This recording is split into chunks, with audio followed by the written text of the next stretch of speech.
आजची ही परिस्थिती पाहिली, राजकारणाची परिस्थिती पाहिली, मला आज मी त्या दिवशी माझ्या भाषणामध्ये मी म्हटलं की आज इथे बाळासाहेब असायला पाहिजे होते. पण आज महाराष्ट्राची आणि देशाची जी राजकीय परिस्थिती निर्माण झालेली आहे, म्हणजे गुलामांचा बाजार,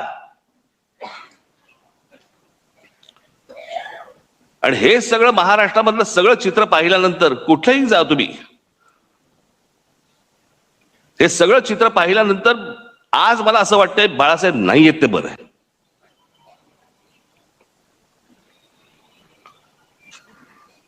तो माणूस किती व्यथित झाला असता,